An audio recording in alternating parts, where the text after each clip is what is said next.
La crisis económica en Cuba continúa, el peso cubano seguirá cayendo y el 2022 se torna oscuro para los cubanos. ¿Cómo están, amigos? Bienvenidos a Noticias Importantes. Comenzamos. Si el Banco Central de Cuba fija el tipo de cambio pero no interviene para atender excesos de oferta y demanda, surge un mercado negro en el que se realizan todas las transacciones necesarias. La elección en la tarea de ordenamiento de un tipo de cambio fijo en la unificación del peso CUP y el CUC se vio que iba a ser una cuestión complicada. El balance que cabe realizar en estos meses es que ha sido un absoluto fracaso. No es extraño que Marrero, en su informe de rendición de cuentas en la Asamblea Nacional, hablase de recuperar el poder del peso cubano. Ya veremos si lo consigue. Cuando se tomó la decisión de fijar el tipo de cambio, en realidad se asumía que el Banco Central de Cuba iba a estar en condiciones de comprar y vender todas las divisas necesarias para mantener el valor fijado de la moneda. De modo que, si determinados agentes económicos quisieran vender divisas por encima de lo que se demanda, la diferencia tendría que ser comprada por el Banco Central para evitar que el tipo de cambio se apreciara.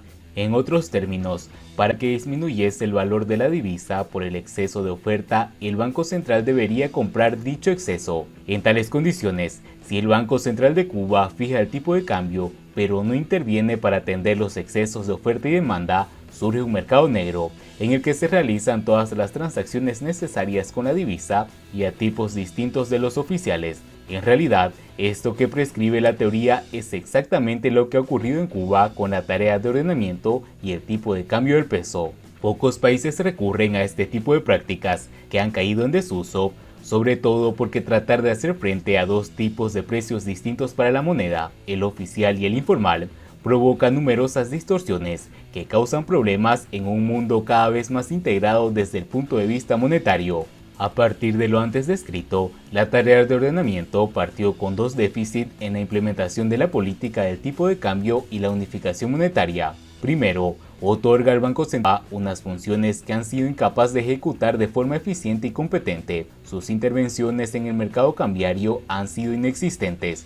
Segundo, la elección del tipo de cambio fijado ha venido motivada por intereses políticos del régimen. Para desarrollar sus funciones, el Banco Central de Cuba debería disponer de suficientes divisas a fin de atender las demandas de los agentes económicos. En realidad, la situación de reservas en Cuba es problemática, como han reconocido los dirigentes comunistas tras 2 años sin turismos, con inversiones y exportaciones y remesas a la baja, así como también sin la posibilidad de disponer de líneas de créditos internacionales destinadas a proveer divisas cuando sea necesario. Las relaciones con los acreedores internacionales y los impagos sistemáticos han impedido recurrir a una financiación. Además, en Cuba, desde el lanzamiento del tipo de cambio fijo, se ha producido una elevada demanda de divisas, esto el abandono de la paridad cambiaria oficial en los mercados informales, e incluso la interrupción de operaciones de las cadecas y las oficinas cambiarias de los aeropuertos, al no poderse suministrar el exceso de demanda. Por ello, el sistema es insostenible. Por otra parte, la política de tipo de cambio fijo tiene que ser creíble. Para ello es necesario que la economía también lo sea y que otorgue la necesaria confianza a los agentes económicos. En Cuba esto ha sido imposible desde el segundo semestre de 2019, antes de la pandemia, cuando Venezuela dejó de cumplir los suministros de petróleo y las autoridades decidieron una elevación de salarios sin referente de productividad. Luego llegó el 2020 con la pandemia del COVID-19 y en 2021 la tarea de ordenamiento, un sinvivir que ha supuesto dificultades para la economía, que ha marcado su credibilidad. Por el contrario, las especulaciones han ido en aumento y tras el 11 de julio aún más, pensando que tal vez el social comunista ha llegado a su fin y debe evolucionar, como ocurrió antes con países como China y Vietnam. La desconfianza de la economía cubana está bien justificada por la incapacidad del Banco Central para poder mantener la paridad y tomar decisiones efectivas para ello. Las dudas, incertidumbres y sobre todo la desconfianza que genera la actuación de los dirigentes comunistas cubanos en materia económica impide lograr un mínimo objetivo de credibilidad. E incluso hay quienes que piensan que el Banco Central ya tendría que haber reaccionado a la situación del peso en el mercado informal. La tarea de ordenamiento arrancó el 1 de enero de 2021, con un tipo de cambio fijo del peso de 1 por 24, lo cual recordaba a lo que había sido la existencia del CUC, pero que entrañaba realmente una de las devaluaciones más intensas de la historia, de un 2300%. Además, esta decisión de las autoridades se lanzó sin contar con suficientes reservas para intervenir y sin las necesarias credibilidades, y la crisis cambiaria venía servida a continuación, sobre todo porque en Cuba la tenencia de divisas por la población se convertía en un mecanismo de mejora notable en las condiciones de vida, y la compra de todo tipo de bienes y servicios en las tiendas en MLC, creada por la dictadura para recaudar divisas. Las operaciones del Banco Central de compra y venta de divisas han sido inexistentes, de modo que el impacto monetario ha sido cuanto menos limitado. El impacto sobre la base monetaria de la compra de divisas por parte del Banco Central a la gente no ha aumentado la cantidad de dinero.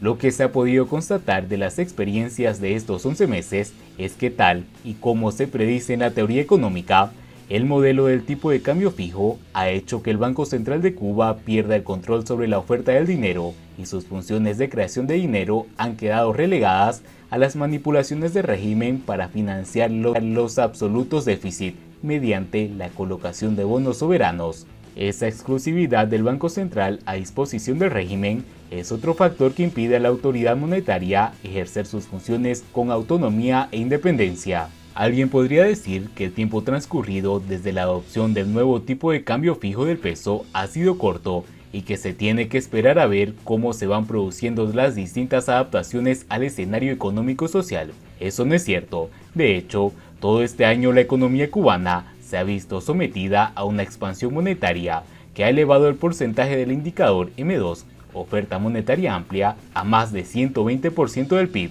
uno de los más elevados del mundo. No solo aumenta la cantidad de dinero, sino que parece fuera de control, y en un enfoque de teoría cantidad de dinero de los precios, explica por qué, con la economía prácticamente estancada, parece el fenómeno monetario de inflación en una espiral, un 66,7% a finales de octubre, la más elevada de América Latina. La expansión monetaria, unida a un banco central que no toma decisiones, explica el hundimiento del peso cubano en los mercados informales, en presencia de una demanda sostenida de las divisas para hacer frente a compras en el mercado interior, tiendas en MLC. Incluso, las políticas de crédito se han establecido en MLC para los nuevos actores económicos privados. La gente quiere divisas y como no hay reservas, el Banco Central no puede actuar para compensar estos procesos, de modo que pierde el control monetario. De modo que, en un régimen de tipo de cambio fijo, como el creado por la tarea de ordenamiento, la política monetaria es inefectiva porque se pierde el control sobre la oferta del dinero, con el agravante de que en Cuba no existe la perfecta movilidad de capitales, pese a la apertura de la economía. En dicho sentido, la teoría sostiene que para controlar la cantidad de dinero en la economía, habría sido más adoptar un régimen de tipo de cambio flexible. Las decisiones políticas adoptadas por las autoridades no lo decidieron así y ahora estamos donde estamos. A lo largo del 2021, el régimen comunista ha mantenido lo que denomina una política fiscal expansiva, que ha elevado el déficit por encima del 20% del PIB.